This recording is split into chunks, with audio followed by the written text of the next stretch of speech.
Line.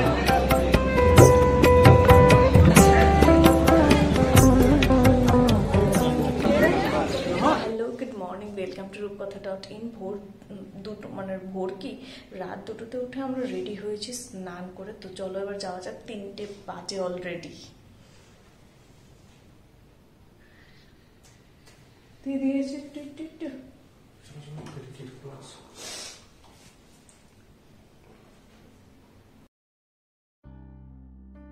রাত 2টোর সময় উঠেও রাত 2:30 নাগাদ আমরা লাইনে দাঁড়ালেও ভীষণ ভিড় ছিল। চলো তোমাদেরকে দেখাই। আর চারিদিকটা দেখতে পাচ্ছ এখনও অন্ধকারচ্ছন্ন, কারণ এখনও রাত্রি, এখনও কিন্তু ভোর হয়নি, ভোরের আলো এখনও ফোটেনি। এই যে দেখছো আমরা লাইনে দাঁড়িয়ে আছি, এখানে কিন্তু আমাদের টিকিট নাম্বার পড়েছে প্রায় 386 অ্যান্ড 387। তো অনেকেই আছেন যেখানে সারা রাত্র ঘুমোয়নি, লাইনে দাঁড়িয়ে আছে একমাত্র মায়ের দর্শন তাড়াতাড়ি পাওয়ার জন্য।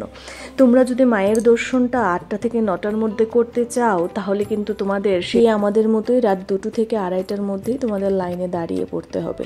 আগে জানো তো এই সিস্টেমটা ছিল না, আমরা 2 বছর আগেও এসেছিলাম, কিন্তু এটা আমরা পাইনি। এটা নতুন করানো হয়েছে একমাত্র ভক্তদের এত উপস্থিতি বলে সেটাকে মেনটেন কিংবা সেটাকে ব্যালেন্স করানোর জন্যই সবাই এটাই বলে থাকেন। আর এইখানে দেখো প্রত্যেকটা মানুষ নিজের মনোবাঞ্ছা মনোকামনা নিয়ে মায়ের কাছে এসেছে দূর দূরান্ত থেকে। শুধু এই রাজ্যের মানুষ নয়, বহিরাজ্য থেকেও প্রচুর মানুষ একই সারিতে দাঁড়ানো। এইখানে যিনি শক্তি রূপে পূজিত হন, মা কামাখ্যা রূপে পূজিত হন, তিনি হলেন তপস্বী দেবতা শিবের স্ত্রী এবং পৌরাণিক রাজা দক্ষের কন্যা সতী। শিবকে স্বামী হিসাবে নির্বাচন করলেও দক্ষ তার কন্যার স্বামী পছন্দে অসন্তুষ্ট ছিলেন বৈকি, সেটা আমরা সবাই জানি, নতুন করে বলার আর কিছু নয়। সতী যখন অগ্নিদগ্ধ হয়েছিলেন, শিব তার স্ত্রীকে হারিয়ে শোকে ও ক্রোধে আচ্ছন্ন হয়ে পড়েন। তিনি তখন সতীর দেহ তার কাঁধের উপর রেখে স্বর্গ জুড়ে তাণ্ডব করতে শুরু করেছিলেন। দেবতাগণ সেই ভয়ে বিষ্ণুকে অনুরোধ করেছিলেন সতীর দেহকে বিচ্ছিন্ন করার জন্য। তখন শ্রী বিষ্ণু ঠাকুর সতীর দেহকে 51টি টুকরোতে ছিন্ন করেছিলেন। তখন সেই 51টি টুকরো পৌরাণিক কাহিনী অনুযায়ী, ঐতিহ্য অনুযায়ী সতীর দেহের 51টি টুকরো ভারতীয় উপমহাদেশে ছড়িয়ে ছিটিয়ে রয়েছে। এই স্থানগুলোকে শক্তিপীঠ বলা হয় এবং পীঠগুলোতে বিভিন্ন বিধাশ্রী দেবী রয়েছেন। কথিত হয় যে কামরূপ আকাঙ্ক্ষার রূপ হলো সেই অঞ্চল যেখানে দেবী সতীর যোনি অথবা অর্থগর্ভ বা উৎস পৃথিবীতে পতিত হয়েছে এবং কামাখ্যা মন্দিরটি এই জায়গায় নির্মিত হয়েছে বলে জানা যায়, সবাই আমরা বিশ্বাস করি। মায়ের কিন্তু আরও অনেক নাম রয়েছে, যেমন ধরুন দেবী কামাখ্যাকে উর্বরতার দেবী বা রক্তক্ষরণকারী দেবীও বলা হয়। মা সতীর প্রত্যেকটি পীঠস্থানে রয়েছে হাজারো রহস্য। তবে এই কামাখ্যা মন্দিরের 3 দিন ধরে চলা অম্বুবাচী উৎসব সারা ভারতবর্ষে, সারা পৃথিবীতে কিন্তু আলোচিত হয়। মা কামাখ্যার পূজা বামাচার ও দক্ষিণাচার উভয় মতেই হয়। সাধারণত ফুল দিয়েই পুজো হয়, মাঝে মাঝে পশু বলিও হয়। স্ত্রী পশু বলি সাধারণত নিষিদ্ধ হলেও বহু পশু বলির ক্ষেত্রে এই নিয়মে ছাড় দেওয়া হয়। যোগিনীতন্ত্র অনুসারে এই যোগিনী পীঠের ধর্মের উৎস কিরাতদের ধর্ম।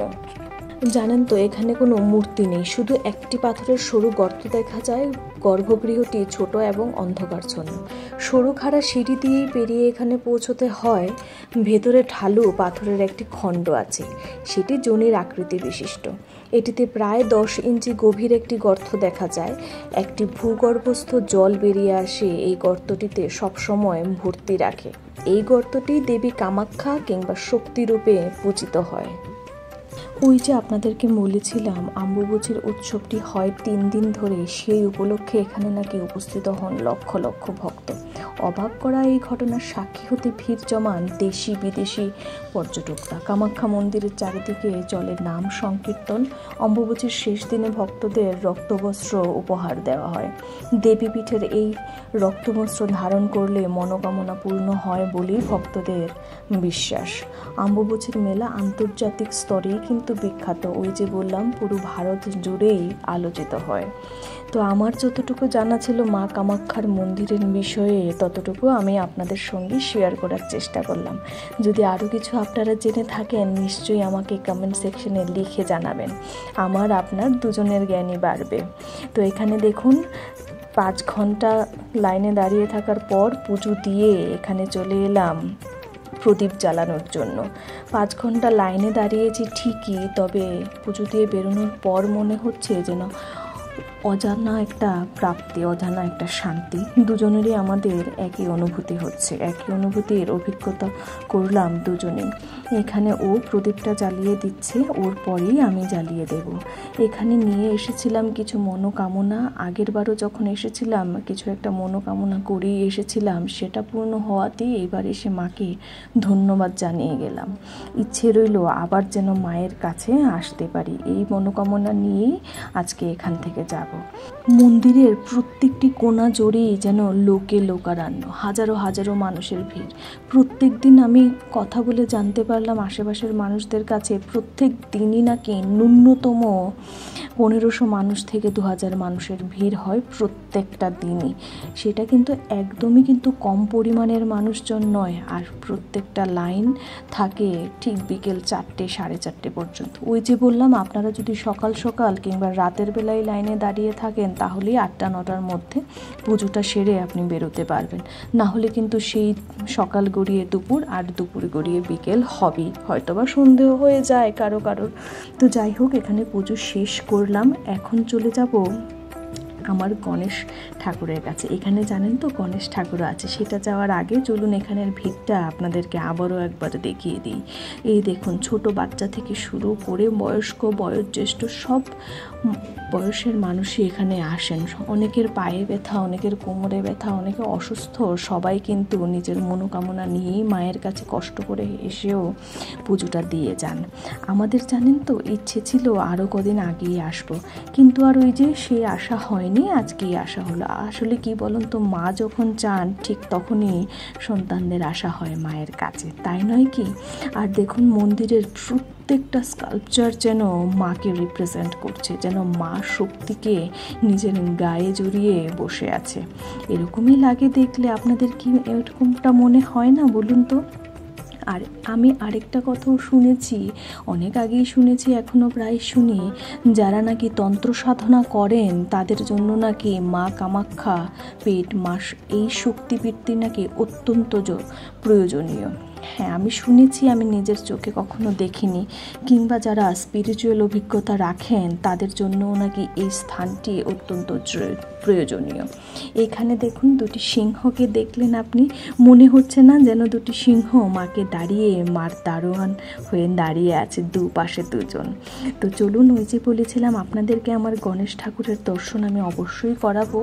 ও না কিছু ফুল নিয়েছিল, কিছু না অনেকগুলি নিয়েছিল, তো তার থেকে আমি আমার গণেশ ঠাকুরের জন্য কিছু ফুল রেখে দিয়েছিলাম। এই ধরুন দুটো কমলের ফুল, কিছু গাঁদা ফুল, কিছু বেলপাতা, দুর্ব। আর দুর্ব মানেই তো গণেশের প্রিয়, দুর্ব ছাড়া তো গণেশের পুজো হয়ই না। তো এইখানে দেখুন আমার গণেশ ঠাকুরকে অনেকেই অনেক নামে, অনেক জায়গাতেই অনেক নামে পরিচিত। গণেশ ঠাকুরকে না অনেক সময় অনেকেই অনেক গানেও বলা হয়েছে যে সিঁদুর লাল, সত্যিই যেন সিঁদুরে লাল হয়ে আছেন, দেখতেও কত ভালো লাগছে, তাই না? এখানে আসলেই যেন মনের শান্তি অটোমেটিকলি ফিরে আসে। এখানে এসে যেন যার চঞ্চল মন, যেরকম ধরুন আমি কিন্তু প্রচণ্ড চঞ্চল, আমার মন কিন্তু একবার এখানে থাকলে আরেকবার ওইখানে, সেই চঞ্চল মনও যেমন শান্ততার স্থান পেয়েছে এখানে এসে। তো গণেশের পায়ে দুর্ব, বেলপাতা, ফুল সব কিছুই অর্পণ করলাম। অর্পণ করে নিজের মনোবাঞ্ছনা আমার বাবাকে বললাম। বাবা তো সবসময় আমার সাথে থাকেন, তবু আবার নতুন করে আবারও বললাম। সবাই জানেন তো এখানে পয়সা দিয়ে যাচ্ছে, আমি ভয় পাচ্ছিলাম আমার পয়সাটা এখানে জোড়া লাগবে, তো ঠিক দেখলাম একবারেই লেগে গেল। যাই হোক, ভালোই লাগলো। এখানে দেখুন প্রত্যেকটা স্কাল্পচার, প্রত্যেকটা ডিজাইন যেন একদম মায়ের প্রতিচ্ছবি, মাকেই যেন বারবার মনে করিয়ে দেয়। আর প্রত্যেকটা স্কাল্পচারের যেন এখানে পুজো হয়, সিঁদুর মাখানো হয়, প্রত্যেক দিনই নিয়মিত পুজো হয়, এরকমটাই মনে হয় দেখে। তো যাই হোক, মন্দিরের প্রদর্শন আপনাদের সবাইকে করিয়ে দিলাম, আমার সাথে সাথে আপনারাও প্রদর্শন করে নিলেন। আর যে কথাগুলো আপনাদেরকে বলেছি আপনাদের সকলেরই হয়তো জানা, আর কারোর যদি অজানা থেকে থাকে তাহলে আপনারা জেনে গেলেন। ওই যে বললাম, আমার কিছু জানা ছিল সেটা আমি আপনাদের কাছে পৌঁছে দিলাম, আর আপনাদের যেটা জানা সেটা আপনারা আমার কাছে পৌঁছে দিন। এইভাবেই তো জ্ঞান অর্জন করা হয়, তাই নয় কি? আর পৌরাণিক কাহিনী, পৌরাণিক গল্প, পৌরাণিক সত্যতা শুনতে কিংবা অভিজ্ঞতা করতে কার না ভালো লাগে বলুন তো? এখন চলুন মন্দিরের একটা জিনিস আপনাদের সঙ্গে শেয়ার করি। আসলে যে লাইনে আমরা দাঁড়িয়েছিলাম সেটা হলো জেনারেল লাইন। এখানে কিন্তু লাইনটা দুভাবে বিভক্ত আছে, একটা হলো জেনারেল লাইন, একটা হলো ভিআইপি লাইন। যদি আপনি আমাদের মতো জেনারেল লাইনে যেতে চান, একটু কষ্ট না করলে কি কেষ্ট পাওয়া যায় সেটা আমার বিশ্বাস। তবে যাই হোক, যেটা বলছিলাম, যদি জেনারেল লাইনে দাঁড়াতে চান তাহলে ওই যে বললাম রাত 2টো থেকে 2:30টার মধ্যেই কিন্তু আপনাদের দাঁড়িয়ে পড়তে হবে। যদি আপনি 300 কিংবা 350 মানুষের মধ্যে পড়েন প্রথমবার, তাহলে আপনার পূজাটা একটু তাড়াতাড়ি হয়ে যাবে। আর যে ওই যে রইল ভিআইপি লাইনের কথা, ভিআইপি লাইনের আবার কিন্তু টিকিট রয়েছে বাবা। মায়ের এখানেও নাকি পুজোতে টিকিট দিতে হয়, শুনলেই কেমন লাগে তাই না? আমি কিন্তু এটার একদম অ্যাগেনস্টে। তো যাই হোক, যেখানে যেটা নিয়ম, আমরা আর কি করব বলুন তো? এখানে পুজোর কর্তৃপক্ষ যদি অ্যালাউ করেন তাহলে আমাদের আর কি করার আছে। তো যাই হোক, এত কথায় না গিয়ে চলুন বলি ওই ভিআইপি লাইনের স্টোরিটা। ভিআইপি লাইনে যারা দাঁড়াতে চান তারা কিন্তু পার পার্সন 500 টাকা করে, হ্যাঁ মাথা পিছু 500 টাকা করে, হোক সেটা ছোট বড় যেই হোক না কেন 500 টাকা করে আপনাকেও কিন্তু লাইনে দাঁড়াতে হবে। এরকম না যে লাইনে দাঁড়াতে হবে না, হ্যাঁ হয়তো আপনাকে একটু এগিয়ে লাইনে দাঁড়াতে হবে। হয়তো যেখানে জেনারেল লাইনে দাঁড়ালে 4 ঘন্টা লাগে, আপনার হয়তো 2 ঘন্টা লাগবে, কিংবা 1 ঘন্টায় পুজো দিয়ে আপনি বেরোতে পারবেন। এই হলো ভিআইপি লাইন এবং জেনারেল লাইনের পার্থক্য। আর যারা কামাখ্যা মন্দিরে গৌহাটি থেকে আসতে চান তাদের জন্য বলি, গৌহাটি থেকে প্রথম রেল স্টেশন থেকেই পল্টন বাজার চলে আসুন। একদমই স্টেশনের একদমই এইবারেই আছে পল্টন বাজার। পল্টন বাজার থেকে চলে আসবেন নেপালি মন্দির, একটু এগিয়েই ডান সাইডে একটা রাস্তা ঢুকেছে, সেখান দিয়ে এগোলেই নেপালি মন্দির। নেপালি মন্দিরের কাছেই আপনারা কামাখ্যার বাস পেয়ে যাবেন।